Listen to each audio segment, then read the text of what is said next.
क्या आपको पता है कि भारत में शिक्षा का खर्च हर साल बढ़ता ही जा रहा है? क्या निजी स्कूल की मनमानी के कारण आपके बच्चे का फ्यूचर खतरे में है?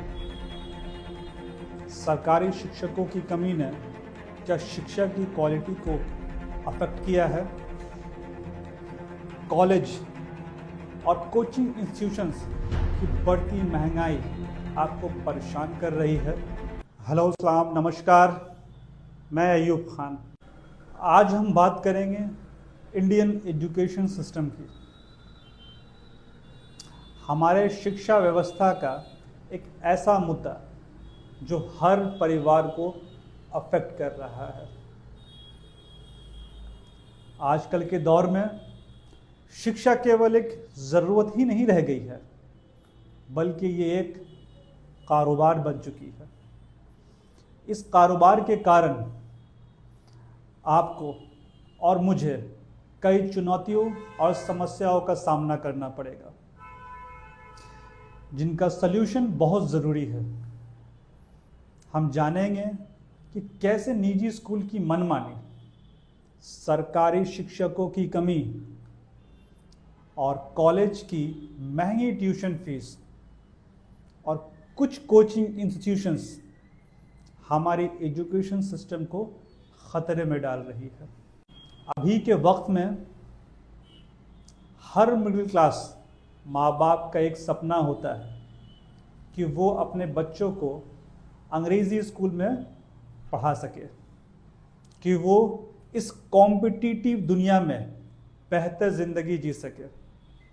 लेकिन प्राइवेट स्कूल की मनमानी हम सब जानते ही हैं कि भारत में निजी स्कूल की संख्या तेज़ी से बढ़ रही है। प्राइवेट स्कूल शिक्षा का एक अच्छा माध्यम प्रदान तो करता है, लेकिन साथ ही इसकी बढ़ती फीस के कारण कई माता पिता अपने बच्चों की अच्छी शिक्षा देने के लिए आर्थिक बोझ उठाने को भी मंजूर हैं।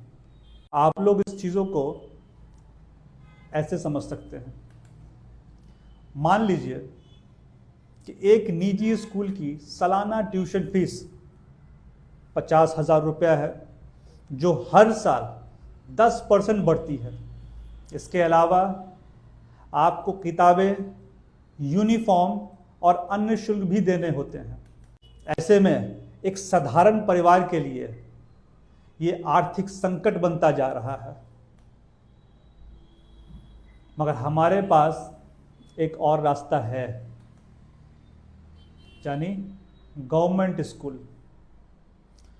कुछ स्टेट में गवर्नमेंट स्कूल एक यूरोपियन स्कूल जैसी फैसिलिटी प्रोवाइड करती है, मगर हमारे देश में ज़्यादातर राज्य के क्षेत्र में स्टूडेंट तो दूर की बात है, वहाँ टीचर्स तक नहीं हैं। सरकारी टीचर्स की कमी के कारण इंडियन एजुकेशन सिस्टम पर गलत असर पड़ रहा है। क्या आपको पता है कि सरकारी स्कूल में 30% से अधिक टीचर्स की पद खाली है, जिसका सीधा असर बच्चों की पढ़ाई पर पड़ता है? शिक्षा की क्वालिटी में कमी और स्टूडेंट की फेलियर का मेन कारण यही है। अब ऐसे में कुछ स्टूडेंट 12th तो कर लेते हैं, मगर यहाँ पर एक और समस्या आती है, यानी हायर एजुकेशन। अगर सिर्फ बिहार की ही बात मैं करता हूँ तो 16 लाख स्टूडेंट हर साल सीनियर सेकेंडरी बोर्ड का एग्जाम देता है,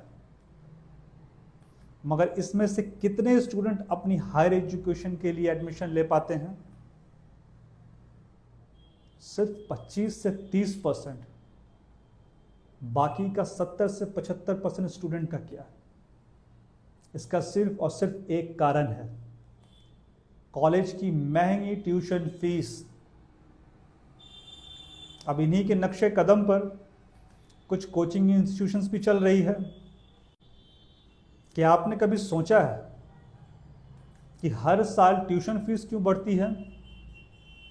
कोचिंग इंस्टीट्यूशंस स्टूडेंट्स को बेहतर परिणाम देने का वादा तो करती है, लेकिन क्या इसके लिए उन्हें एक्सोर्बिटेंट फीस चुकानी पड़ती है? अब कोचिंग संस्थाओं की फीस कई बार कॉलेज की फीस से भी ज्यादा होती है। इस कारण गरीब मध्यम वर्ग के छात्र अच्छी शिक्षा के लिए तैयारी से पीछे रह जाते हैं। आज की शिक्षा व्यवस्था में शिक्षा का कमर्शलाइजेशन होना एक गंभीर समस्या बन चुका है। सरकारी योजना और नीतियों का प्रभाव कम होता जा रहा है। इस कमर्शलाइजेशन के कारण शिक्षा के कुछ हिस्से की क्वालिटी में गिरावट आई है, क्योंकि कमर्शलाइजेशन होने के कारण ज़्यादातर कॉलेज, स्कूल्स, इंस्टीट्यूशंस प्रॉफिट बनाने की कोशिश में लग चुके हैं।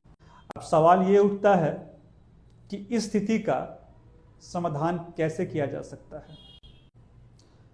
सबसे पहले नीतियों में सुधार, सरकारी नीतियों में सुधार की ज़रूरत है ताकि शिक्षा का स्तर सुधरे। गवर्नमेंट टीचर्स की भर्ती, सरकारी स्कूलों में अच्छे टीचर्स की भर्ती को इम्पोर्टेंस देनी चाहिए।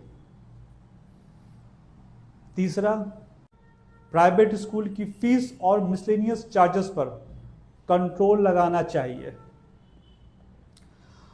और इसके साथ ही ग्रामीण क्षेत्र के माता पिता को शिक्षा के इम्पोर्टेंस के बारे में जागरूक करनी चाहिए। आखिर में मैं यही कहना चाहूँगा कि भारत के एजुकेशन सिस्टम में सुधार की ज़रूरत है। ये हम सभी की जिम्मेदारी है कि हम इस मुद्दे पर ध्यान दें और इसे सुधारने की कोशिश करें। शिक्षा समाज की नींव है और हम अगर इसे मजबूत नहीं करेंगे तो हमारे और हमारे देश का भविष्य खतरे में जा सकता है।